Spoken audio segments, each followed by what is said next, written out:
Ano ipaparamdam sa karelasyon mo, nagalit ka o naiinis ka?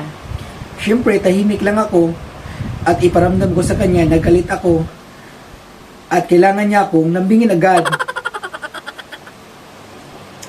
Okay. Second question. Okay? Sa paanong paraan mo gusto na lambingin ka? I like hug and kiss. And of course, kailangan ko na bigyan niya ako ng food or ice cream para malamig-lamig naman yung isip ko para mawala yung galit. Okay. Good. Okay, din naman tayo sa pangatlong tanong.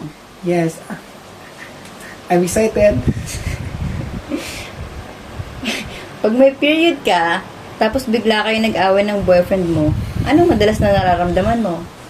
Siyempre, yung galit. Pag ayaw niya talagang tigilan, ipapakita ko talaga sa kanya na galit ako.